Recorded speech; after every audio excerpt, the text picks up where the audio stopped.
everyone, welcome to the session. आज आपण परत कंटिन्यू करणार आहोत आपलं discussion on basic concepts in geometry आणि आजचे जे पॉइंट ऑफ डिस्कशन आहे that is about converse statements.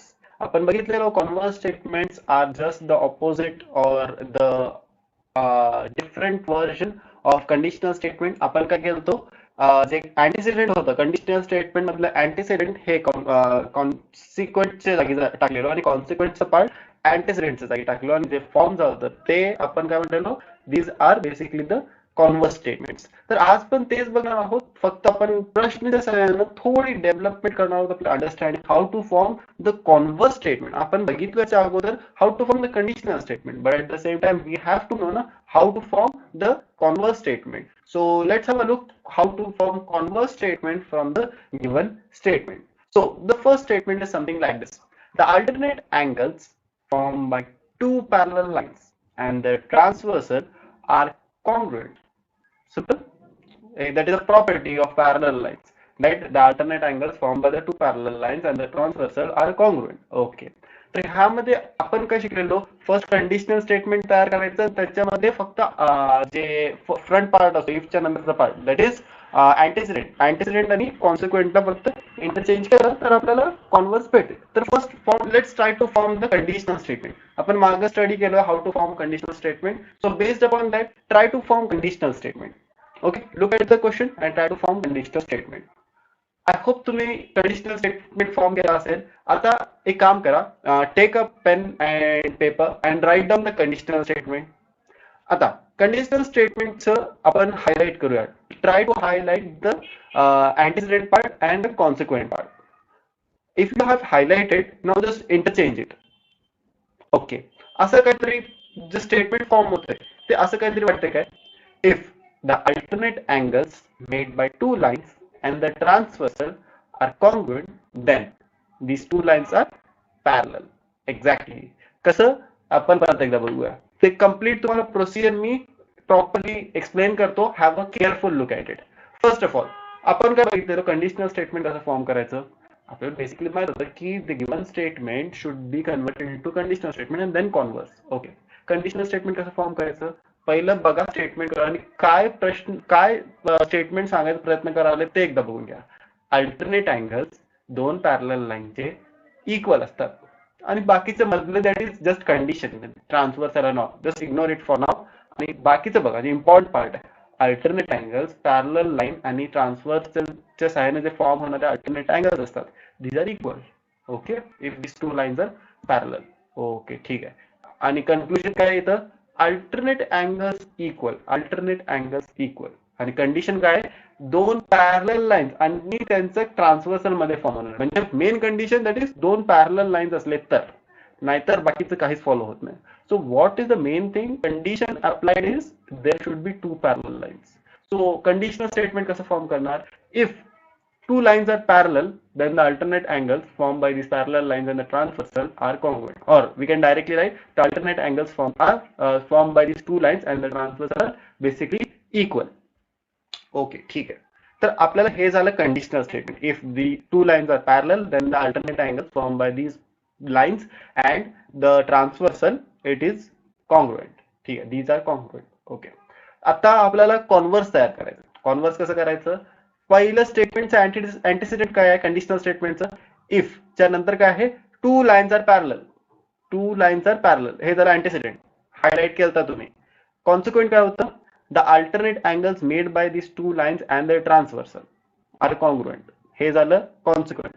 कॉन्सिक्वेंटला पुढं आणा, कॉन्सिक्वेंटला पुढं आणा. इफच्या नंतर कॉन्सिक्वेंट लावा, एक नवीन परत एक नवीन लाईन तयार करा. नवीन लाईन मध्ये लिहा इफ आणि त्यानंतर कॉन्सिक्वेंट ऍड करा. कॉन्सिक्वेंट काय होतं, the alternate angles made by the two lines and the transversal are congruent. Then add करा आणि त्यानंतर पुढचं पार्ट लिहा, the two lines are parallel. इफच्या नंतर काय होतं, the two lines are parallel.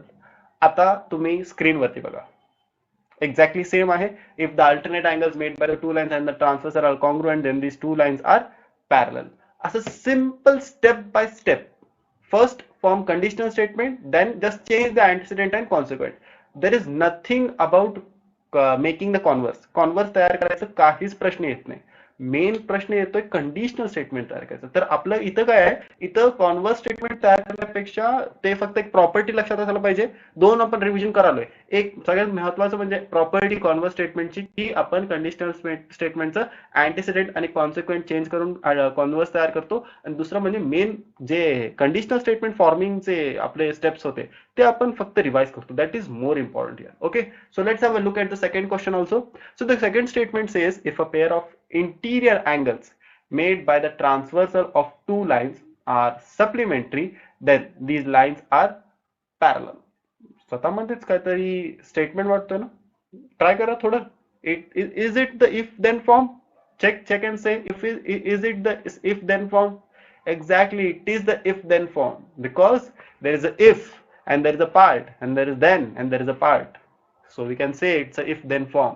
तर असं सांगू शकतो का की मला समजून घ्या ह्याचं कॉन्व्हर्स तयार करायचं आहे, तर हे माझं कोण झालं इफ देन फॉर्म मधलं? Exactly, this is my conditional statement. This is my conditional statement. Already conditional statement तयार करून दिलंय. ह्याच्यापेक्षा बेटर काय असेल? फक्त त्याचं हे जे फर्स्ट पार्ट आहे, इफच्या नंतरचा पार्ट आहे, दॅट इज अँटीसिडेंट आणि कॉन्सिक्वेंट, हे हायलाइट करायचा प्रयत्न करा. अँटीसिडेंट बघा, a pair of interior angles made by a transversal of two lines are supplementary. A pair of the interior angles made by the transversal of two lines are supplementary. हे झालं antecedent. Consequent काय? The lines are parallel. Okay, ह्याला फक्त change करूया. If consequent कुठे आहे? The lines are parallel. Okay, then a pair of the interior angles made by a transversal of two lines are supplementary. By two लाईन्सच्या जागी आता टाका by these two lines, नाहीतर by these two lines or two lines, ते पण चालेल. Okay, so आता proper answer बघा. If the two parallel lines are intersected by a transversal, then the interior angle form by the traversal are supplementary. आपण काय केलो, as it is तेवढंच फक्त लिहिलोय, फक्त त्यामध्ये थोडेसे चेंजेस. तर काय, कारण की आपल्याला फक्त हे करायचं होतं, ग्रॅमॅटिकल करेक्शन्स करायचे होते. त्यामुळे आपण काय केलो, if the two lines are intersected by traverse, आपण काय लिहितो, the lines are parallel. So what we have written, थोडंसं डिस्क्रिप्शन, आपण कम्प्लिटनेसचं कन्सेप्ट बघितलेलो last time. So the if two lines are parallel, ते तर आहेच, are intersected by transversal. Transversal गरजेचं होतं, ते आपण मिस करत होतो. तर आपण काय केलो, ट्रान्सव्हर्सल डायरेक्ट केलो. Then a pair of the interior angles made by the transversal of these two lines are supplementary. The interior angles formed by the transversal are supplementary. इथं थोडं शॉर्ट केलो, इथं थोडं एलॉंगेट केलो, कारण इथं ऑलरेडी ट्रान्सव्हर्सलचं ट्रान्सफर आपण इथं केलोय. त्यामुळे तिथं जास्त परत डिस्क्रिप्शन घ्यायची गरज नाही की बाबा ट्रान्सव्हर्सल आणि ते दोन लाईन्स मधलं अँगल सप्लिमेंटरी. नाही, डायरेक्टली लिहायचं, the interior angles form by the transversal are supplementary. There is no need of writing the two lines and all.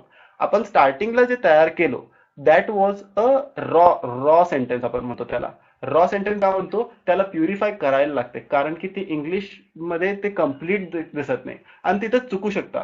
तुम्ही प्रॉपर करता, सगळं प्रॉपर करता, तुम्ही कंडिशनल स्टेटमेंट बघता किंवा कंडिशनल स्टेटमेंट तयार करता, त्याचं डायरेक्टच फक्त ट्रान्सफर करून टाकता, पण त्यानंतर चेक करत नाही की ते कम्प्लीट आहे, ग्रॅमॅटिकली करेक्ट आहे, इंग्लिश मध्ये त्याचं काय तर मिनिंग तर व्हायला पाहिजे, लिटरली तर मिनिंग तर पाहिजे. त्यामुळं always if you are mathematically correct, no problem, but this grammatical mistake can make very big changes in mathematics. So always be careful with your English that you are using proper words. इथं पण बघा, आपण direct transfer केलो, raw sentence होतं, mathematically correct होतं, पण इंग्लिशच्या मुळे त्याचं कम्प्लीटनेस नव्हतं. कम्प्लीटनेस नसलं तर त्याचे मार्क्स कट होऊ शकतात. So always be careful with this. Make the sentence complete and confirm. Okay, so आपण लास्ट बघूया. लास्ट जे स्टेटमेंट आहे, try to solve it on your own, try to find out the converse on your own. खूप लहान statement. The diagonals of a rectangle are congruent. Conditional statement कसं तयार होऊ शकतोय, if the diagonals if the given quadrilateral is a rectangle, then the diagonals are congruent. कसं सांगितलं मी, परत मी तेच अप्रोच यूज करतो, आणि this is the same question that I have used in the previous session. आपण हेच सेम क्वेश्चन आपण previous session मध्ये बघितलं, त्यामुळे मी डायरेक्ट आन्सर सांगू शकतो. आणि त्याच्या व्यतिरिक्त पण 1 मिनिटाचाच आन्सर आहे, कारण की सेंटेन्स असं सांगायला की एक रेक्टँगलचे डायगोनल्स कॉन्ग्रुएंट असतात. तर डायगोनल्स कॉन्ग्रुएंट असतात कधी रेक्टँगल असलं, गिवन क्वाड्रिलॅटरल रेक्टँगल असलं तर. हे आपल्याला कळालं कंडिशनल स्टेटमेंट. त्याचं कॉन्व्हर्स कसं करायचं, परत तेच if the diagonals of quadrilateral are congruent, then the given quadrilateral is a rectangle. आपण काय केलो, अँटीसिडेंटचं पार्ट चेंज केलो. आपण कंडिशनल स्टेटमेंट मध्ये अँटीसिडेंट काय होतं, if the given quadrilateral is a rectangle, the given quadrilateral is a rectangle or the quadrilateral is a rectangle, then the diagonals are congruent. आपण फक्त अँटीसिडेंटचं पार्ट, जे अँटीसिडेंटचं पार्ट काय होतं, the given quadrilateral is a rectangle, that is the antecedent. तुम्ही लिहून घ्या, statement लिहा, conditional statement, if the given quadrilateral is a rectangle, then the diagonals of the quadrilateral are congruent. तुम्ही quadrilateral स्किप पण करू शकता सेकंड पार्ट मध्ये, it's fine. Okay, आता हे झाले कंडिशनल स्टेटमेंट. हायलाइट करा सगळं अँटीसिडेंट आणि कॉन्सिक्वेंट. अँटीसिडेंट काय होईल, the given quadrilateral is a rectangle. Okay, आणि कॉन्सिक्वेंट काय होईल, the diagonals are congruent. Okay, no problem. आता इंटरचेंज करा. इंटरचेंज केल्यानंतर असं काहीतरी दिसतंय काय बघा, if the diagonals of a quadrilateral are congruent, then the quadrilateral is a rectangle. Exactly जास्त काय करेक्शन पण लागले नाही ह्या केसमध्ये, तर आपल्याला मायनर चेंजेस लागले. That's how we can form the converse. कॉन्वर्सचा कन्सेप्ट मोर ओव्हर मी आता पण सांगतो, it's moreover about just two things. First, your ability to remember the property of converse, that it is formed by just changing the antecedent and consequent in the conditional statement. Second, your ability to form conditional statement. So always focus on the practice of conditional statement. Conditional statement ची थोडी extra practice करा, तुम्हाला converse चे पण question easily solve होणार. Okay, I hope तुम्हाला concept पूर्ण easily कळालं असेल. Thank you so very much.